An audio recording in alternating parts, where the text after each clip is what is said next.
Hello दोस्तों, तो आज हमारा ये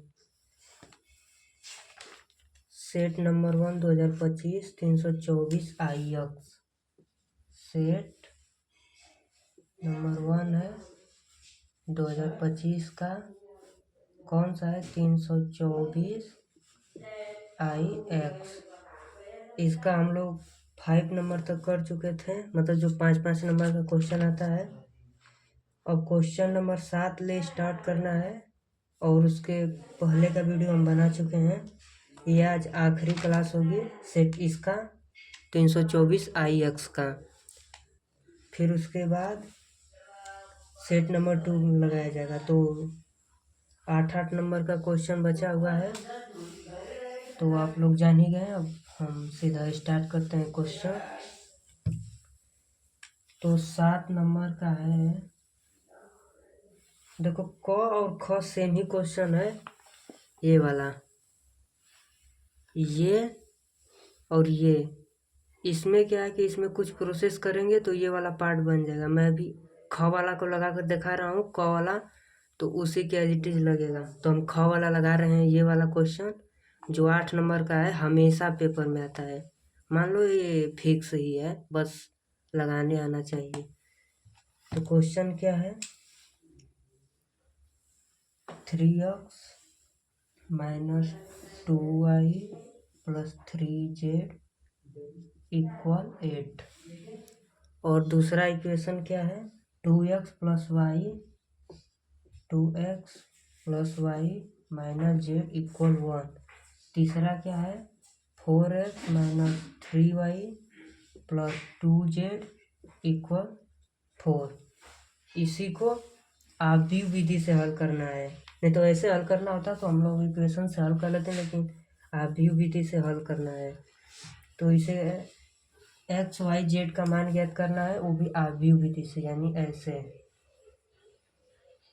ऐसे लिख दो। X equal A inverse D हो जाएगा। अब इसमें पी की जगह या तो आप वाई लिख लो, चाहे कुछ भी। तो एक्स क्या है? जो हमारा एक्स वाई का मान होता है, एक्स वाई और जेड। और ए क्या हुआ? ए इसमें का पूरा होगा 3, यह -2 और यह 3, और इसमें से यहाँ से 2, यहाँ से 1, यहाँ से -1, यहाँ से 4 आ जाएगा, यहाँ से -3 आएगा, यहाँ से 2 आएगा, और इन्वर्स लग जाएगा। क्यों? क्योंकि इन्वर्स होता है। फिर उसके बाद ये वाई, ये वाला टर्म 8 1 4। बस अब इतना लिखने के बाद हम लोग इसको निकालेंगे अलग से। सबसे पहले इसको निकालने के बाद इसमें मल्टीप्लाई कर देंगे, तो एक्स वाई जेड की वैल्यू हमको पता चलेगी। तो देखो सेम ऐसा ही क्वेश्चन हुआ, इसी तरह का। ये जो क्वेश्चन दिख रहा है ये वाला, इसी प्रकार का है सेम। तो हम इसको अब सॉल्व करेंगे। तो इसको कैसे सॉल्व करते हैं? जब भी किसी का अगर 3x3 का ये है, तो अगर हम जब भी इन्वर्स निकालते हैं 3x3 का, तो एक तरीका ऐसे होता है, फार्मूला ही है, ए इन्वर्स बराबर एडजॉइंट अपान, ये डिटर्मिनेट है, मॉड नहीं है, ये डिटर्मिनेट है कि इसकी वैल्यू अगर हमें इतना पता चल जाएगा तो ए इन्वर्स निकल जाएगा। बस अब हम इसी फार्मूला पर ए इन्वर्स निकालेंगे। तो देखते हैं कैसे निकाला जाता है। तो सबसे पहले हमें एडजॉइंट चाहिए, और ये इसका डिटर्मिनेट का मान चाहिए इसका। तो सबसे पहले हम इसका मान निकाल लेते हैं। तो मान या तो हम इससे निकालें, या इससे किसी से निकाल लीजिए। तो हम इससे हम मान निकालते हैं। तो पहले 3 लिखेंगे। अब क्या 3 और ये हट जाएगा, अब ये बचेगा 2 1 जा 2 माइनस 3 1 जा 3, अब माइनस माइनस प्लस यानी 3। अब दूसर का लिखना होता है तो माइनस लगाते हैं, क्योंकि ये प्लस का होता है, ये माइनस का, ये प्लस का। तो यहाँ पर माइनस लगा देंगे और ये -2 पहले से है। ठीक, अब जब इसका लिखेंगे तो ये और ये हट जाएगा, अब ये बचेगा 2 2 जा 4 -4 1 जा 4, ये माइनस है यानी -4। ठीक, दिख रहा है ना। अब ये 3 का लिखेंगे तो ये प्लस का 3 हो जाएगा। अब ये और ये हट जाएगा, अब ये वाला लिखेंगे तो 3 दूना के 6 -6 4 1 4 -4। तो अब देखो क्या करेंगे, अब यहाँ से देखो 3 में से 2 घट गया -1 और 3 का गुणा करेंगे तो -1 हो जाएगा। नहीं, 3 1 जा 3 -3 होगा। अब यहाँ से देखो ये माइनस माइनस प्लस हो गया और यह माइनस माइनस प्लस, 4 और 4 8 8 दूना के 16। अब यहाँ से देखो, यहाँ से प्लस 6 और 4 -10 और 3 से गुणा करेंगे तो -3। अब ये देखो माइनस का है, ये भी माइनस का है तो जुड़ जाएगा -33 हो जाएगा +16। अब जब इसको हल करेंगे तो क्या होगा, ऐसा है कि 13 में 7 गया, 6 गया 7 और 2 में लेकर 1, हाँ -17 आ गया। तो हमारा ये जो है ये वाला मान -17 है। ये नहीं मान है कि माइनस छोड़ देंगे, माइनस लेंगे क्योंकि बस डिटर्मिनेंट की वैल्यू बता रहा है कि ऐसे डिटर्मिनेंट का साइन ऐसे होता है, ऐसे और ऐसे, तो बस वही बता रहे थे। तो अब ये हो गया।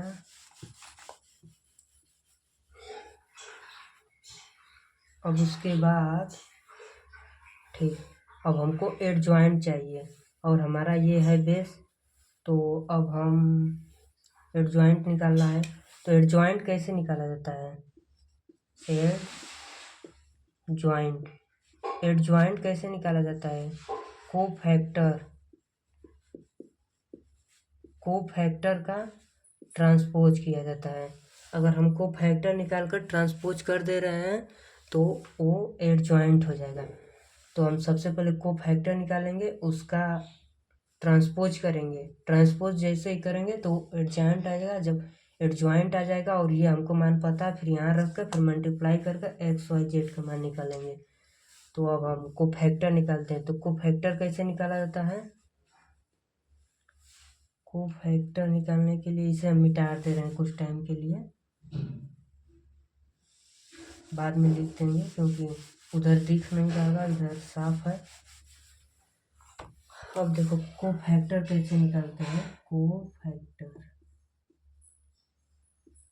कोफैक्टर ऐसे निकाला जाता है, A11 A12 A13 A21 A22 A23 A31 A32 A33। तो अब हम ये निकालेंगे तो कोफैक्टर निकल जाएगा। तो अब देखो कैसे निकालते हैं। ठीक, A1 कैसे निकालेंगे, हम यहाँ निकाल कर यहाँ रखेंगे A11। तो A11, तो सबसे पहले इसको निकालने के लिए हमें इसको तो लिखना पड़ेगा, तो हम यहाँ लिख दे रहे हैं, उसके बाद निकालेंगे। दिख रहा है ना, क्या लिखेंगे, ये 3 था, यह -2 था, यह 3 था, यहाँ पर 2 था, यहाँ पर 1, यहाँ पर -1, यहाँ पर 4 था, यहाँ पर -3 था, यहाँ पर 2 था। तो अब हम A1 और ये 1 और 1 जोड़ेंगे तो क्या हो जाएगा, +2 हो जाएगा, और जब भी सम संख्या आएगा तो प्लस ले लेंगे। अब इसका मतलब A11 यानी ये, तब ये और ये हट जाएगा, इसका लेंगे। कौन कौन सा लेंगे, 1 -1 -3 और 2 लेंगे। तो क्या हो जाएगा, 2 1 जा 2 -3 1 जा 3 और ये माइनस माइनस प्लस यानी 3, यानी इसका क्या आ गया, -1 आ गया। क्या आ गया, -1। A11 क्या आया, -1 आ गया, तो यानी A1 की जगह -1 हो जाएगा। अब सेम इसी तरह A2 निकालेंगे, और जिसको प्लस माइनस का प्रॉब्लम होता है, किसको प्लस रखें किसको माइनस, तो ऐसे भी होता है। ये प्लस का होता है, ये माइनस प्लस माइनस, ये प्लस का, ये माइनस का, ये प्लस का, ये माइनस का, ये प्लस का। ये मतलब एक तरीका होता है plus minus plus minus plus minus plus minus plus. और वैसे भी निकाल लेते हैं, अगर विषम संख्या है तो माइनस, सम संख्या है तो प्लस। अभी निकाल कर बता रहे हैं, देखो A12 निकाल रहे हैं, A12 तो 1 और 2 क्या है, 3 है, 3 क्या है, विषम संख्या है, ओड नंबर है, ओड नंबर है तो माइनस लगा देंगे, ऐसे लिख देंगे। ये सब पेपर में करना है तभी 8 नंबर मिलेगा, क्योंकि तो A12 यानी ये और ये ढक देंगे, ये लिखेंगे 2 4 -1 2। अब इसका निकालेंगे माइनस, ऐसे 2 2 जा 4 माइनस 4 1 जा 4 और -4, यानी यह प्लस हो गया, यानी -8 आ गया। क्या आ गया, -8। तो अब A12 का मान -8 है तो -8 लिख दिए। अब इसी तरह हम A13 का निकालेंगे। क्या निकालेंगे, A13 का। तो A13 का देखो कैसे निकलेगा, A13 का मतलब ये, और यहाँ पर 3 और 1 4 हो जाएगा, और ये इवन नंबर है, इवन नंबर है तो इसको ले लेंगे प्लस। अब देखो ये वाला है A13, इसको और इसको लिख देंगे। अब इसको लिखेंगे 2 4 1 -3। तो अब इसे कैसे करेंगे, 3 2 जा -6 -4 1 जा 4, क्या आ गया -10। क्या आया, -10, तो इसको क्या लिखेंगे, -10। अब इसी तरह निकालेंगे A21, 2 और 3 है यानी माइनस होगा, और यहाँ पर माइनस बता भी दिए हैं, नहीं ये वाला नहीं, ये वाला निकाल रहे हैं ना, यहाँ पर माइनस बताए हैं 2 के लिए माइनस। इसके लिए क्या हो जाएगा, ये और ये हट जाएगा, क्या बचेगा -2 3 -3 2। जब इसमें करेंगे तो -4 हो जाएगा, इसमें करेंगे तो -3 3 लिखे 9, यानी -9। और पहले से ये हमारा माइनस है, यहाँ से प्लस हो जाएगा, ये वाला प्लस होगा तो 9 में ले 4 घटेगा 5 बचेगा, यानी -5 आ जाएगा। क्या आ जाएगा, -5। अब इसी तरह निकालना है सभी का।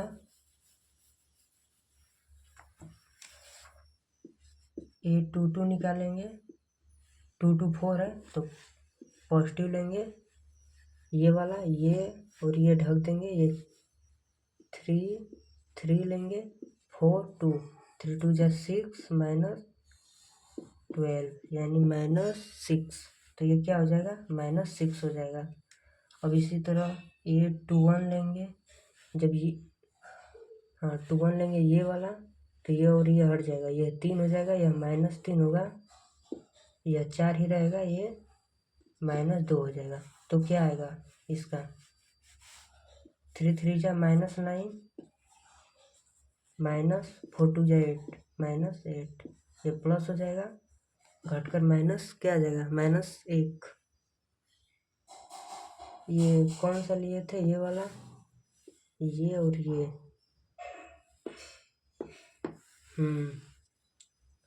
तो यहाँ पर -1 हो गया।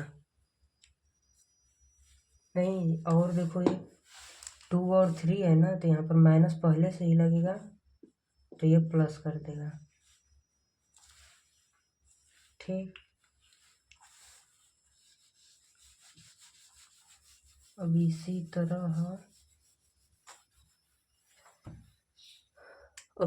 सबका निकालेंगे, तो इसका निकाल देते हैं A31, 3 1 4 यानी पॉजिटिव वैल्यू आएगा। इसका निकालेंगे तो क्या लिखेंगे, ये और ये हट जाएगा, -2 3 1 -1, ये 2 1 जा 2 हो जाएगा, -3 1 जा 3, यानी क्या आ गया, -1 आ गया, -1 आया ना।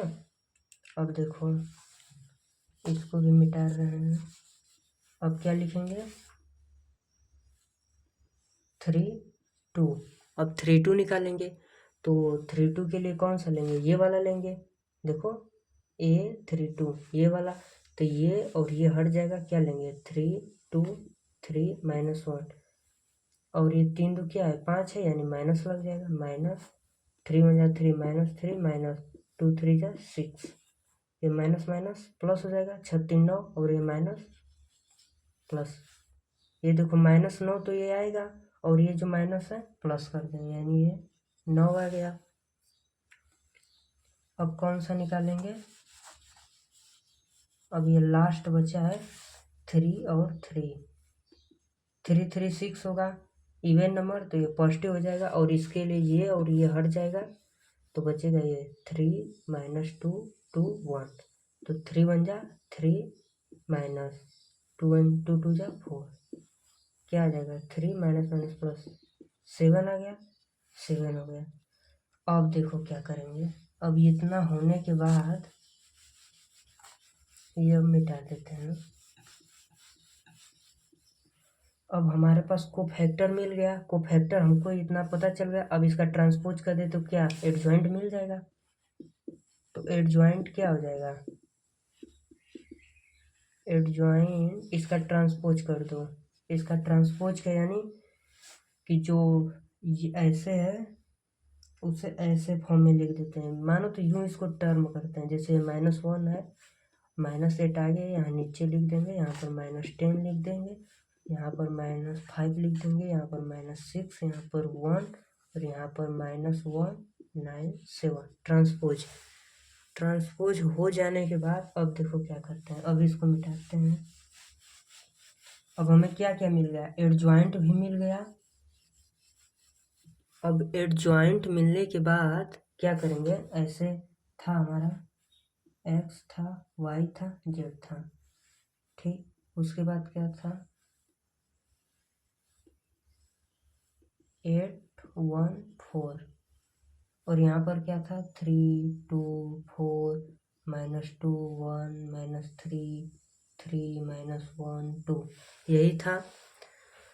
तो अब देखो क्या करेंगे, अब वो यहाँ पर क्या था, यहाँ पर इन्वर्स था, इन्वर्स था, तो अब हम ए इन्वर्स का मान निकाल चुके हैं, एडजॉइंट निकल गया है। अब जब एडजॉइंट निकल गया है और हम यहाँ पर इसका मान निकाल ही चुके हैं, तो ए इन्वर्स यहाँ से क्या हो जाएगा, ये पूरा एडजॉइंट है ही हमारे पास और अपन -17 हो जाएगा, ये एडजॉइंट है, ठीक। तो हम इसके जगह पर अब ये वाली वैल्यू अपन ये -17 रख सकते हैं, तो क्या होगा यहाँ से x y z, अब ये इसके जगह पर क्या रखेंगे ये, और क्या था -1/17 था ना ये ए का मान, तो ये हो गया। अब हम ये रख देंगे तो ये पूरा ए इनवर्स निकल गया, तो क्या है -1 -8 -10 -6 1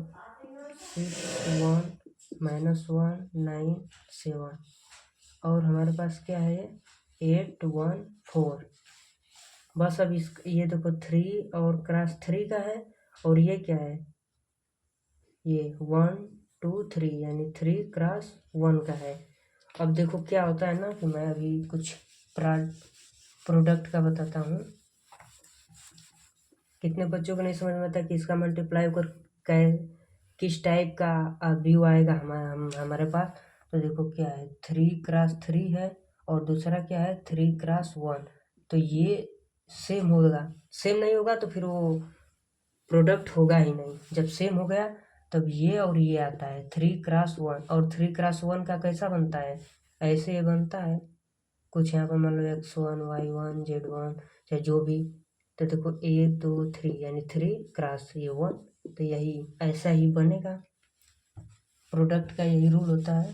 तो अब हम यहाँ से इस वाले टर्म का इसमें एक बार करते हैं, अब हमको पता चल गया कैसे आएगा 3 क्रॉस 1 का व्यू आएगा, तब इसका हम इसमें गुणा करेंगे, तो ये 8 का 1 में करेंगे तो क्या होगा -8 होगा, 5 का 1 में करेंगे तो क्या होगा -5 होगा, और ये -1 का 4 में करेंगे तो क्या होगा -4 होगा।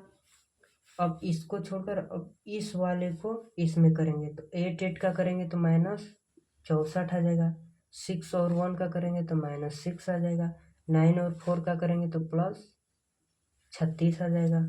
अब इसका और इसमें करेंगे तो ये क्या हो जाएगा -80 हो जाएगा, फिर यहाँ से +1 हो जाएगा, यहाँ से प्लस 28 हो जाएगा। ठीक, अब इसे हल करो। और यहाँ पर हमारे पास क्या चल रहा है, एक्स वाई जेड, ये तो चल ही रहा है। अब देखो एक्स वाई जेड हो गया। अब इसको हल करो। इसको हल करेंगे तो ये क्या है, 5 4 9 और 8 क्या हो जाएगा, -17 हो जाएगा। अब इसको क्या करना है, ये 70 हो जाएगा माइनस, और ये प्लस 36 घटा दो। ये गया 4, ये गया 3 मिले 3 गया 3, और ये 70 बड़ा है, इसके आगे माइनस है, माइनस ये क्या होगा माइनस ये 34। अब इसको देखो, ये 28 1 29 हो गया, और ये -80 का है, घटा दो तो ये 1 हो गया, ये बचा 7 में 2 गया 5, और ये 80 बड़ा है, माइनस है तो माइनस लगा देंगे, क्या होगा -51। अब ये तो कैलकुलेशन है। अब देखो, अब जब ऐसा हो गया तो यह इसके बराबर हो जाएगा, y के बराबर, z के बराबर। तो यहाँ ले हमें वैल्यू क्या मिली, x की वैल्यू क्या मिली, मैं नहीं, अभी थोड़ा सा मिस्टेक ये हुआ है कि ये जो 17 है 1/-17 भी है यहाँ पर, -17। जब इसका इसमें मल्टीप्लाई करेंगे तो क्या हो जाएगा, माइनस माइनस ये खत्म, 1/17 17 यानी 1, ये 17 दूना 34 2 हो जाएगा, और ये मल्टीप्लाई करेंगे तो 3 हो जाएगा। ठीक, तो x की वैल्यू 1 आ गई, y की वैल्यू 2 और z की वैल्यू 3। अब हमें पता करना है कि क्या हमारी ये जो आंसर आया है क्या यह सही है। तो इसे चेक करने के लिए हम यहाँ पर इक्वेशन में मान रख कर देखेंगे। तो x का मान 1 रखेंगे तो क्या यहाँ से आएगा 3 आएगा। अगर यहाँ पर -2 है और यहाँ पर 2 रखेंगे तो क्या आ जाएगा, -2 2 जब 4 आ जाएगा, प्लस यहाँ पर 3 है और z का मान 3 रखेंगे तो 9, तो ये 9 3 12 -4 क्या आ जाएगा 8 आ गया। और जो हमारा 8 आया भी है, यानी आंसर हमारा ठीक है। अब इसमें भी पुट कर देख लो, 2 में हो गया तो मान लो सही, x का मान 1 रखेंगे तो 2 हो जाएगा, और यहाँ पर 2 रखेंगे तो 4 हो जाएगा, और z का मान 3, यानी 4 में 3 घटा 1, यानी हमारा जो आंसर है सही। ऐसे चेक कर सकते हैं जो आया है वो सही है कि नहीं। तो समझ में आ ही गया होगा। ये क्वेश्चन हमेशा पेपर में आता है, थोड़ा सा टाइम लगता है, लेकिन 8 नंबर का सबसे इजी क्वेश्चन है, आसान है। तो हम जैसे बताएं बस वैसे ही करना, वो पूरा नंबर आप लोग को मिल जाएगा। अब क्या है,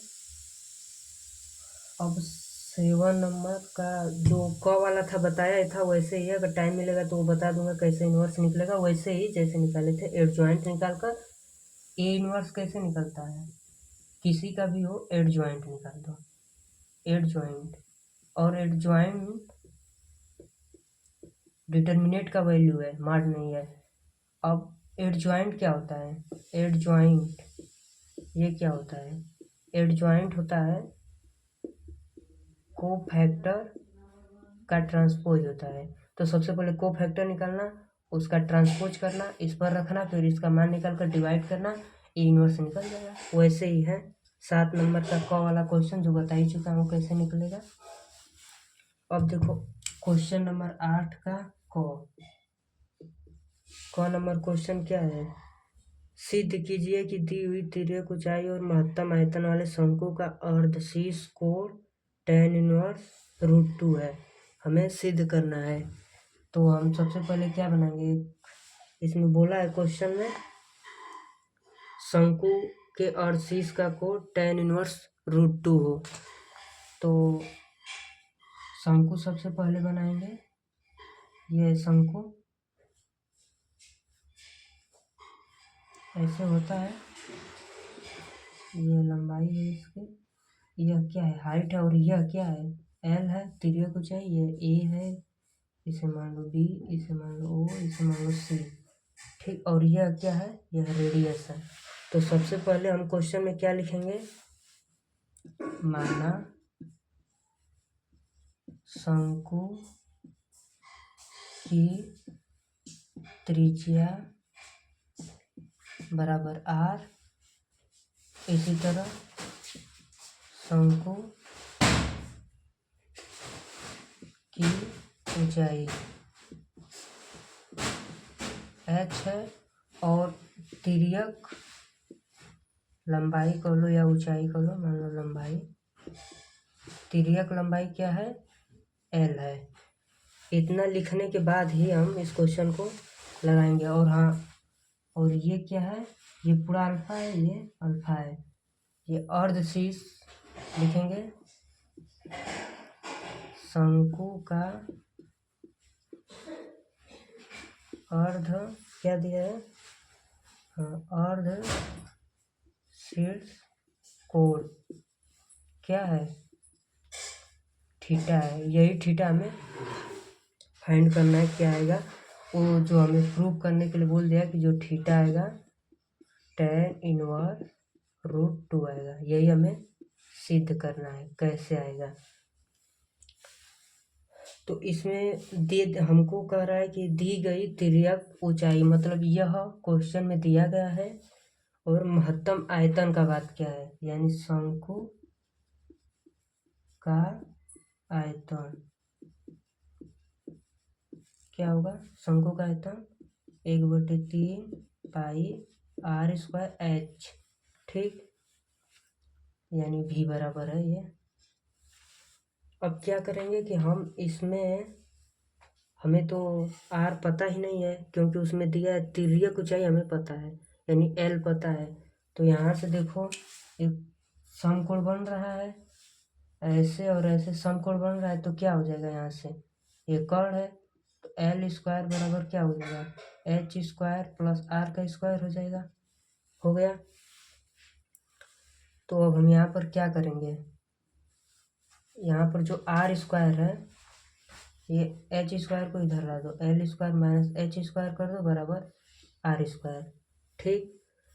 तो हम r² की जगह क्या रख देंगे, यहाँ पर v बराबर क्या है, 1/3 पाई, r² की जगह रख दो l² माइनस h² और h यहाँ पर है। ऐसा हम क्यों किए, मतलब ऐसे बच्चे पूछेंगे ना क्यों हम r ही का मान रखे, h का क्यों नहीं रखे, क्योंकि यहाँ पर h था और h का मान निकालेंगे तो रूट में आ जाएगा, थोड़ा सा वो दिक्कत करेगा। और क्या आएगी, देखो हमें लंबाई पता है, क्वेश्चन दिया है, यानी इसको जब हम, इसमें मेन तो होता है कि ये अवकलन करना होता है, तो हम जैसे ही इस करेंगे तो ये l तो कांस्टेंट मान लेंगे क्योंकि दे दिया है, और h के सापेक्ष कर देंगे, और बाकी तो कोई कांस्टेंट ऐसी कोई वैल्यू नहीं है, इसीलिए हम r को हटाना चाह रहे हैं। तो r को रखेंगे तो फिर कैसे करेंगे, dr/, जिसके सापेक्ष करेंगे उसकी वैल्यू कहाँ से लाएंगे, इसीलिए मतलब उसको हटाते हैं, किसी एक ही को के सापेक्ष न करेंगे। तो ये यल हमको दिया तो इसको कांस्टेंट मान लेंगे और h के सापेक्ष कर देंगे, और कोई तो है भी नहीं। तो यहाँ से देखो क्या लिखेंगे, अब यहाँ से h के सापेक्ष, क्या h के सापेक्ष अवकलन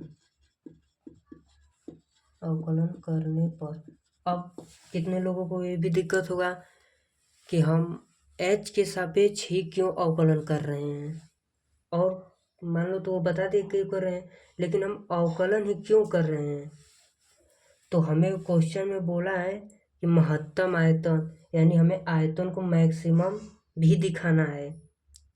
तो हम मैक्सिमम कैसे दिखाते हैं, किसी मैक्सिमम और मिनिमम पढ़े ही हैं कि किसी को मैक्सिमम दिखाना होता है तो इसका एक बार अवकलन करते हैं, मान लो dy/dx करते हैं, फिर उसको 0 करते हैं, फिर इसमें से जो x की वैल्यू निकलती है फिर इसे डबल डेरिवेटिव करते हैं d²y/dx², फिर जो ये वैल्यू होती है इसमें रखते हैं, देखते हैं अगर वहाँ से प्लस मान आया, अगर डबल डेरिवेटिव का मान प्लस में आया तो उसे हम क्या कहते हैं, मिनिमम, अगर वही मान माइनस में आया तो उसे क्या कहते हैं, मैक्सिमम। तो यही हमें मैक्सिमम दिखाना है। जब भी हमें मैक्सिमम दिखाना होगा तो हम क्या करेंगे, अवकलन करेंगे, वो भी 2 बार करेंगे, और पहले का 0 के बराबर रख कर x की वैल्यू निकालेंगे और दूसरी बार कर चेक करेंगे। तो बस यही करना है इस क्वेश्चन में, इसीलिए अवकलन कर रहे हैं, नहीं तो वरना नहीं करते। और ये अवकलज के अनुप्रयोग का क्वेश्चन है, तो अवकलज तो जाहिर सी बात है कि लगेगा ही। तो करेंगे भी का तो क्या हो जाएगा, v का करेंगे तो डी वी अपान एच के सापेक्ष करें तो डी एच हो जाएगा इक्वल पाई अपान 3 कांस्टेंट है। ठीक, इसको देखो क्या है, ये जो h है इसमें मल्टीप्लाई करेंगे तो क्या आ जाएगा पाई अपान 3 एल स्क्वायर एच हो जाएगा माइनस एच का क्यूब। अब देखो पाई अपान 3 कांस्टेंट रख दें। अब देखो एल स्क्वायर कांस्टेंट है, एल स्क्वायर कांस्टेंट है और एच का करेंगे तो क्या आ जाएगा 1 आ जाएगा एच के सापेक्ष माइनस। अब देखो एच क्यू का, तो जब भी एच के सापेक्ष कर रहे हैं और एच के पावर 3 है तो 3 साम जो पावर आगे आ जाती है उसमें से एक कम हो जाता है, तो 3 में ले एक गया 2 हो जाएगा। ठीक, यही है। अब इतना को अब हम ऊपर से थोड़ा सा ये मिटा रहे हैं, बस देखते जाओ कैसे हो रहा है। अब ये जो हमारा डी अपन डी एच आएगा इसको 0 के बराबर रखेंगे। बताए थे ना अभी कि एक बार करने के बाद 0 के बराबर रखते हैं। 0 के बराबर रखेंगे तो क्या यहाँ से हो जाएगा पाई अपान 3 L square minus 3 H square equal 0। तो ये 0 हो जाएगा, L square minus 3 H square equal 0। यहाँ से क्या हो जाएगा एल स्क्वायर बराबर 3 एच स्क्वायर। ठीक, तो एल स्क्वायर बराबर 3 एच स्क्वायर आ गया। तो हम ये सब लिख ही लेना, मिटा दे रहे हैं। तो हमें एक क्या मिल गया एल स्क्वायर बराबर 3 एच स्क्वायर, हमें ये मिल गया। तो अब हम क्या करेंगे, इसको ऐसे ही रहने दो, नहीं तो या तो आप चाहो तो इसको 3 ऐसे भेजकर एच बराबर लिख सकते हो एल अपान रूट में 3 इधर भेज देना, फिर स्क्वायर भी इधर भेज देना। इतना लिखने के बाद अब हम इसका चेक करेंगे कि हमारा आयतन मैक्सिमम है या नहीं। तो इसके लिए हम डबल डेरिवेटिव करेंगे इसका, फिर से एच के सापेक्ष करेंगे। तो जब एच के सापेक्ष करेंगे तो क्या आ जाएगा डी स्क्वायर भी अपान डी एच स्क्वायर आ जाएगा बराबर पाई अपान 3 तो कांस्टेंट है, इसे ऐसे ही लिखेंगे। अब देखो एल स्क्वायर क्या था हमारा कांस्टेंट था और इसके साथ हमारा एच एच है नहीं तो ये 0 हो जाएगा माइनस। अब देखो यहाँ से 3 है कांस्टेंट, अब एच स्क्वायर है तो स्क्वायर सामने आ जाएगा, इसमें से एक कम हो जाएगा एच हो जाएगा, इतना हो जाएगा। ठीक, पाई अपान 3 हो जाएगा, यहाँ से क्या हो जाएगा 6h, यहाँ से माइनस 2 पाई एच। अब अगर हम एच की वैल्यू यहाँ से रख दें एल अपान रूट 3, तब भी हमारा ये जो माइनस है तो माइनस में हमारा आएगा ये। अगर माइनस आएगा तो हम क्या कहेंगे कि जो हमारा मान है वह क्या है मैक्सिमम है। क्या कहेंगे मैक्सिमम है, यानी जो हमारा आयतन है इस पर वह मैक्सिमम है। और हमें ये दिखाना था, हम दिखा दिए क्योंकि माइनस आता है तो मैक्सिमम होता है। तो अब ये हो गया। अब जब ये हो गया तो अब हम इसे दिखा दें, अब हमें ये एंगल बताना है और कुछ नहीं। अब हमारा सब हो गया, तो हम एंगल कैसे बताएंगे। एंगल बताने के लिए देखो क्या करते हैं, सबसे पहले क्या लिखेंगे कि हमें थीटा चाहिए तो हम tan थीटा मानते हैं। क्या tan थीटा, tan थीटा बराबर क्या होता है, देखो अगर हम इसे थीटा मान रहे हैं तो इसके सामने का लंब होता है, क्या होता है ये सामने की भुजा लंब होती है, और थीटा जिस पर टीका होता है उसे आधार कहते हैं। यह क्या है आधार। और बाकी बचा हुआ कर्ण होता है, नहीं तो कर्ण को भी पहचानने का ये तरीका जो भी 90 डिग्री है, ये 90 डिग्री इसके सामने की भुजा कर्ण होती है। मतलब ये आप लोग को पता ही होगा बहुत पहले से ही। तो tan थीटा बराबर क्या हो जाएगा, यहाँ से tan थीटा बराबर क्या होता है लंब, तो लंब क्या है r है, लंब बटे क्या होता है आधार। आधार क्या है ये है पूरा हाइट यानी h। ठीक, अब हमें r और h की वैल्यू चाह रही है, यहाँ से हम थीटा बराबर क्या लिख देंगे tan इनवर्स r अपान h। ठीक, अब हमें r की वैल्यू चाह रही है और h की वैल्यू, तो h का मान हमको यहाँ से इतना पता है और r की वैल्यू यहाँ से निकालते हैं। आर स्क्वायर बराबर क्या है L square minus H square, तो एल स्क्वायर माइनस एच का मान एल अपान रूट 3 है तो इसका होल स्क्वायर। ठीक, तो क्या हो जाएगा एल स्क्वायर माइनस इसका करेंगे तो एल स्क्वायर हो जाएगा, या √3 का स्क्वायर करेंगे तो रूट हट जाएगा 3, और 3 इसको यहाँ 1 मान लो, ऐसे लगाओ तो यहाँ पर एलसीएम 3 हो जाएगा, यहाँ से हो जाएगा 3l square minus l square r square बराबर।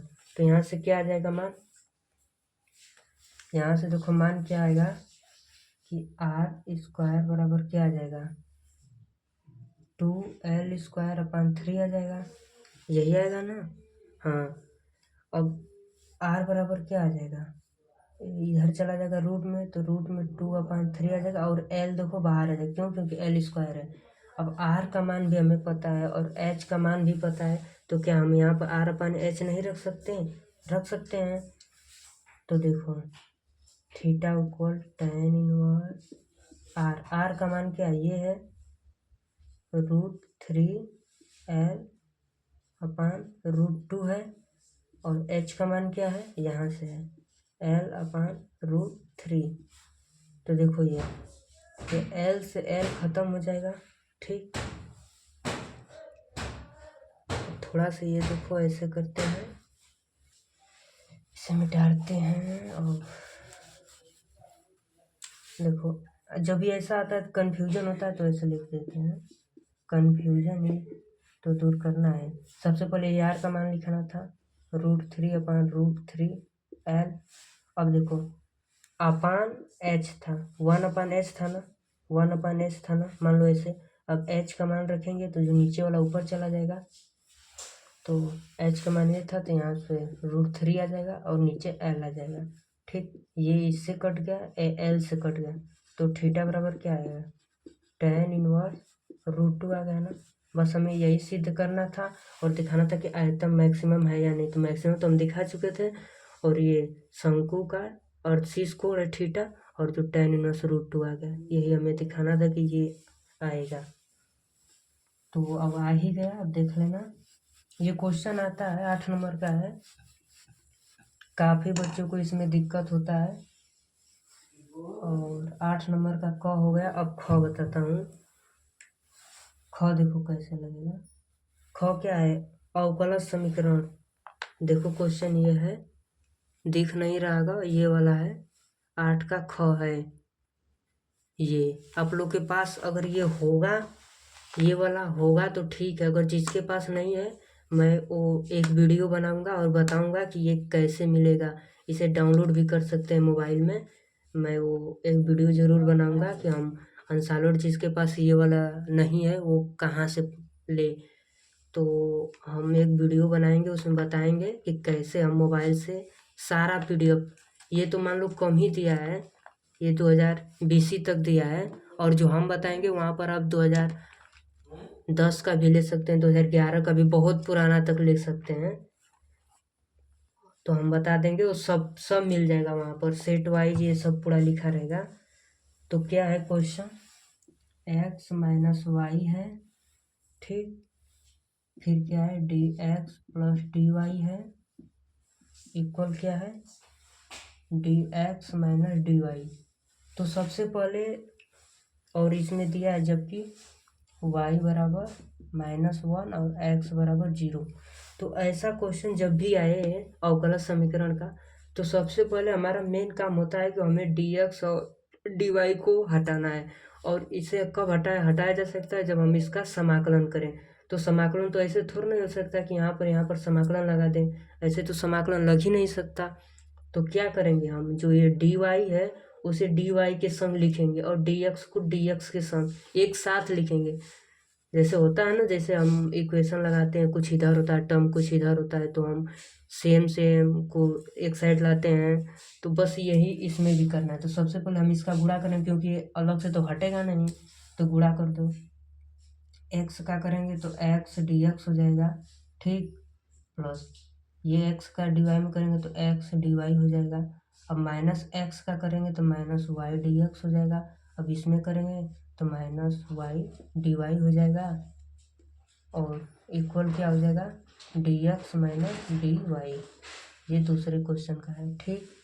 तो इतना होने के बाद देखो यहाँ पर dy है, यहाँ पर dy है, dy भी यहाँ पर है। तो हम इसे एक साइड ले लेते हैं। सबसे पहले था x d y minus y d y, और ये देखो माइनस डी वाई है, इधर आकर प्लस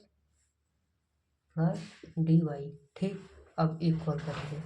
अब देखो यहाँ पर डी एक्स है, डी एक्स। अब देखो यहाँ पर डी एक्स ये है, माइनस है, नहीं यहाँ पर प्लस एक्स है, तो इधर आके माइनस एक्स डी एक्स आ जाएगा। अब यहाँ पर डी एक्स है माइनस वाई यानी प्लस वाई डी एक्स। अब देखो डी वाई सब सेम है, डी एक्स सब सेम है, तो डी वाई यहाँ से कॉमन लो, तो क्या बचेगा, क्या मैं लिख रहा हूँ, यहाँ से x बच जाएगा, यहाँ से माइनस वाई बचेगा, और यहाँ से प्लस वन। कॉमन का मतलब होता है कि भाग करना। इसमें से डी वाई कॉमन करने का मतलब इसी से हम सब में भाग कर रहे हैं। तो डी वाई से इसमें भाग करोगे तो कट के x आएगा, इसमें करोगे तो माइनस वाई आएगा, इसमें करेंगे तो वन आएगा। बस यही होता है, कॉमन का मतलब डिवाइड करना उसी टर्म में। इसमें से हम डी एक्स कॉमन करें यानी डी एक्स का मतलब सब में भाग दे रहे हैं, तो सब में भाग देंगे, इसमें देंगे तो वन, यहाँ से माइनस एक्स आ जाएगा, यहाँ से प्लस वाई। यहाँ तक तो समझ में आ ही रहा होगा। तो अब देखो क्या करेंगे, यहाँ पर डी एक्स को इस साइड भेजेंगे, डी वाई अपान डी एक्स, ठीक, इक्वल, और इस टर्म को इस साइड भेजेंगे, तो यहाँ से क्या हो जाएगा, one minus x plus y हो जाएगा, और यहाँ से क्या हो जाएगा, x minus y plus one, इतना हुआ। अब देखो क्या करेंगे, या तो हम ऊपर से माइनस कॉमन कर लें, ठीक, या तो हम नीचे से, तो जैसे भी कॉमन हो वैसे ही कर लेंगे। तो मान लो हम कॉमन ऐसे देखो, ठीक है, हाँ, डी वाई अपान डी एक्स। तो यहाँ से देखो हम माइनस कॉमन कर लेते हैं ऊपर से। अगर हम माइनस कॉमन करेंगे तो क्या बचेगा, एक्स हो जाएगा, माइनस वाई हो जाएगा, माइनस वन हो जाएगा, और यहाँ से देखो क्या हो जाएगा, एक्स हो जाएगा माइनस वाई प्लस वन। इतना समझ में आ रहा है कि नहीं, इतना हो गया ना। अब देखो सिंपल सा, कुछ नहीं करना है। अब इसके बाद क्या करना है, एक्स माइनस वाई बराबर लेट कर लो, लेट एक्स माइनस वाई बराबर टी। क्यों टी मान रहे हैं, क्योंकि ये देखो एक्स की घात वन है और वाई की घात भी वन है और नीचे भी सेम है। तो जब भी ऐसा फंक्शन होता है तो हम इसे क्या कहते हैं, ऐसे फंक्शन को होमोजीनियस फंक्शन कहते हैं। और जब भी होमोजीनियस फंक्शन होता है तो हम वाई बराबर भी एक्स मान कर रखते हैं, तो मतलब कुछ टर्म मान कर रखते हैं। तो यहाँ पर हमें दिख रहा है एक्स माइनस वाई दोनों में सेम सेम, तो हम इसे टी मान लेते हैं ताकि ये दोनों टर्म एक साथ हट जाए, क्योंकि हमें एक्स वाई दोनों टर्म हटा देंगे। तो देखो अब इसके बाद क्या, एक्स माइनस वाई अपन टी।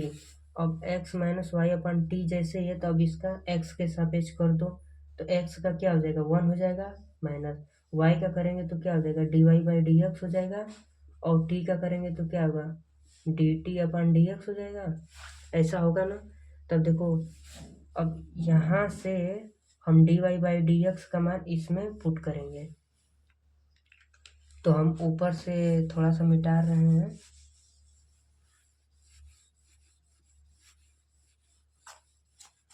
अब देखो क्या होगा, ऐसा है कि यहाँ जो है वन, क्या है, वन है, ठीक, वन नहीं, यहाँ से देखो d y by d x क्या निकलेगा, डी अपन डी एक्स क्या निकलेगा, d t upon d h d x.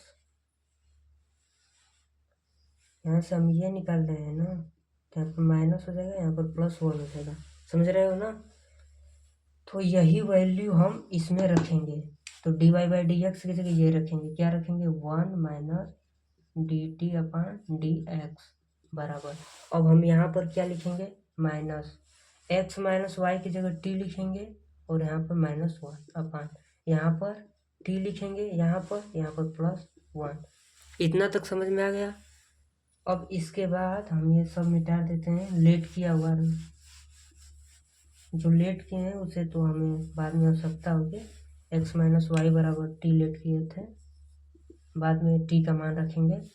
तो ये देखो यहाँ पर 1 रहने दो, यह माइनस में इधर आकर क्या हो जाएगा, प्लस में हो जाएगा, t माइनस 1/t+1, और ये माइनस में इधर जाकर प्लस में हो जाएगा dt/dx।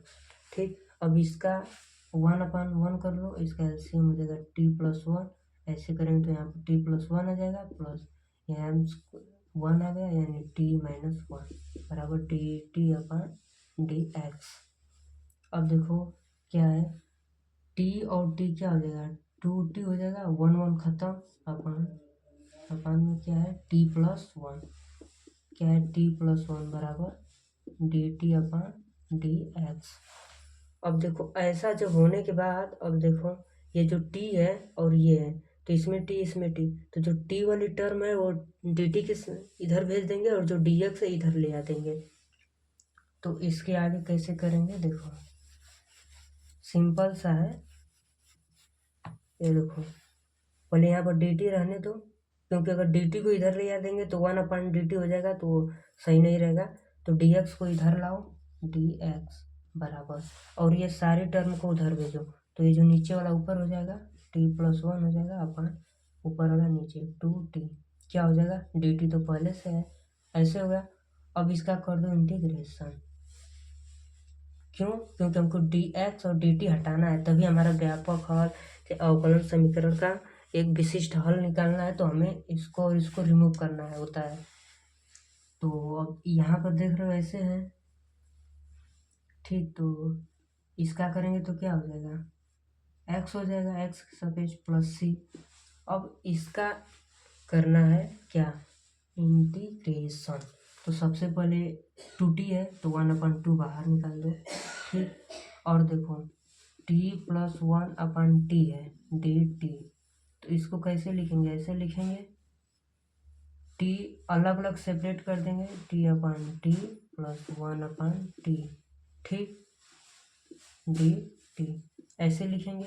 फिर देखो क्या लिखेंगे, 1/2 अलग अलग कर देंगे, t/t dt plus 1/t dt, ऐसे कर देंगे। अब ऐसे करने के बाद जब इसका इंटीग्रेशन करेंगे तो देखो क्या आएगा, 1/2 आ जाएगा, ये कट कर 1 आएगा, और जो t के सापेक्ष 1 का करेंगे तो क्या हो जाएगा, t हो जाएगा, ठीक, प्लस 1/t का क्या होता है, log t, प्लस ही तो इधर लगा ही दिए हैं, ठीक, इतना आएगा। अब जैसे इतना आया, वहाँ पर x माइनस वाई, टी की जगह x माइनस वाई रखेंगे, तो ऊपर से ये वाला मिटाते हैं, मिटाना क्या, यहाँ से क्या आया था, इसका मान क्या है, 1/2 t plus log t equal x plus c था, इसका x प्लस सी। अब देखो ये 2 इधर चला जाएगा, तो टी का मान क्या है, x माइनस वाई हो जाएगा, प्लस लॉग टी का मान क्या है, x माइनस वाई, यहाँ पर मैग्नीट्यूड होता है, और ये 2 यहाँ पर आएगा तो क्या हो जाएगा, 2x प्लस 2c हो जाएगा, ठीक। अब देखो क्या करते हैं, अब देखो हमें बोला है कि y बराबर -1 और x बराबर 0 पर, तो जहाँ जहाँ y है तहाँ तहाँ -1 रखेंगे, और जहाँ जहाँ x है वहाँ वहाँ 0 रखेंगे। तो देखो यहाँ पर x का मान 0 और माइनस y का मान -1, ठीक, प्लस यहाँ पर लॉग, यहाँ पर x का मान 0 माइनस y का मान -1, प्लस यहाँ पर 2 गुणे x का मान 0 प्लस 2c, ठीक, यहाँ से क्या आ जाएगा, 1 आ जाएगा, प्लस यहाँ से क्या आएगा, लॉग माइनस प्लस 1 आ जाएगा, इक्वल c 2c, ठीक। अब देखो ये जो log 1 है, log 1 की वैल्यू क्या होती है, log 1 की वैल्यू क्या होती है, तो log 1 की वैल्यू 0 होती है, 1 प्लस 0 बराबर 2c, यानी c बराबर क्या आ गया, 1/2 आ गया, c बराबर आया ना 1/2, यहाँ से बस यही c का मान यहाँ पर रख दो और सब आंसर आ जाएगा। तो c का मान 1/2 आया है, बस उसी को यहाँ पर पुट कर दो इसमें, तो क्या हो जाएगा, x माइनस वाई हो जाएगा, plus log x minus y होगा, 2x प्लस क्या था 2, 1/2 आया था सी का मान, आया था ना, 2 खत्म हो जाएगा, +1 बचेगा। अब देखो यहाँ पर ये टर्म को उधर भेज दो तो क्या हो जाएगा, log x माइनस वाई था, यहाँ पर 2x था, यहाँ पर +x है यानी -x माइनस वाई है +y+1, तो यहाँ से क्या आ जाएगा, log x minus y equal x + y+1। यही हमारा क्या है, आंसर है, यही विशिष्ट हल है। तो आई होप कि क्वेश्चन समझ में आ ही रहा होगा। अब हमारा क्या 8 का ख हो गया। अब आखिरी 2 क्वेश्चन बचा है 8 नंबर का, जो अच्छा क्वेश्चन सब है। तो देखो क्या क्या बचा है, क्वेश्चन नंबर 9 का। क्वेश्चन नंबर 9 का कौन सा करना है, क वाला। ये कौन सा सेट चल रहा है, सेट 1 324 IX, वो भी क्या 2025 का। ठीक, तो ये अब आखिरी क्वेश्चन है, मतलब आखिरी नहीं, इसमें 2 क्वेश्चन है। देखो यही है क्वेश्चन नंबर 9 का, यही 2 क्वेश्चन है। दिख रहा होगा तो दिख ही रहा होगा, देखो यही 2 क्वेश्चन है। अब उसके बाद सेट 2 स्टार्ट हो जाएगा। तो अब आगे से ये लगाएंगे। तो इसमें क वाला क्या है, समाकलन करना है, क्या ये है 2 + sin 2x अपन 1 + cos 2x, यहाँ पर ब्रैकेट है, यहाँ पर e⁻x है, dx है। तो देखो जब भी e⁻x होता है तो इसमें एक फार्मूला जैसा, अभी छोड़ो, अभी हम इसको सिंपल करते हैं। तो sin x का क्या होता है फार्मूला, sin 2x का फार्मूला क्या होता है 2 sin x cos x, और cos 2x का फार्मूला क्या होता है 2 cos स्क्वायर x -1। एक और इसका फार्मूला होता है 1 - 2 sin स्क्वायर x। ठीक, ये फार्मूला भी होता है ये। तो अब हम कितने बच्चों को ये नहीं समझ में आता कि ये वाला फार्मूला रखूं या ये वाला फार्मूला रखूं। तो सबसे पहले जहाँ भी रखना है वहाँ पर देखो, यह 1 कैसा है, +1 के रूप में है। जब भी हम cos 2x का फार्मूला अगर ये रखेंगे, ये वाला, अगर ये वाला फार्मूला रखते हैं तो यहाँ पर -1 है, यहाँ पर +1 है, कट जाएगा।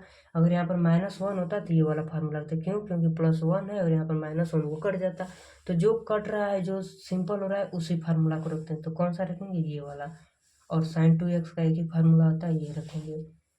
तो अब ये आप लोग को पता ही होगा। तो अब हम डायरेक्ट रखते हैं। तो यहाँ से क्या हो जाएगा, 2 की जगह क्या 2 ही रहेगा। यहाँ पर sin 2x की जगह क्या 2 sin x cos x। ठीक, अपन अब 1 + cos 2x के लिए बताया था, वही 2 cos स्क्वायर x -1 वाला फार्मूला रखेंगे। ब्रैकेट है e⁻x है, dx है। ठीक, अब यहाँ से देखो 2 कॉमन हो जाएगा। ठीक, तो क्या बचेगा 1 + sin x cos x बचेगा अपन में। यहाँ से देखो 1 1 कट जाएगा, यहाँ से क्या बचेगा 2 cos स्क्वायर x, ये ब्रैकेट में क्या चल रहा है e⁻x dx। अब देखो क्या होगा, ये 2 2 कट जाएगा। ठीक, तो अब क्या लिखेंगे 1 + sin x cos x अपन cos स्क्वायर x लिखेंगे, और यहाँ पर चल रहा है e⁻x dx। ठीक, अब हम ऊपर से एक लाइन मिटा रहे हैं। अब देखो क्या होगा, ये भी मिटा दें। अब देखो ये जो है 1 + sin x cos x, तो क्या हम 1 इतना और इसके बटे इतना, मतलब देखो ऐसे अलग नहीं लिख सकते। 1 cos square x plus sin x बटे cos x अपन cos स्क्वायर x, ऐसे सेपरेट में लिख सकते हैं। ठीक, तो अब देखो क्या हो जाएगा 1 cos स्क्वायर क्या होता है sec स्क्वायर x हो जाएगा प्लस। अब देखो यहाँ से ये cos है और ये स्क्वायर है तो स्क्वायर कट जाएगा, एक कॉस बचेगा। और साइन अपान कास क्या होता है? tan x होता है ना। अब देखो, अब यहाँ से हम क्या करेंगे, ये जो e के पावर x है हम यहाँ लिख देते हैं आगे इंटीग्रेशन। अब यहाँ से देखो, चाहो तो डायरेक्ट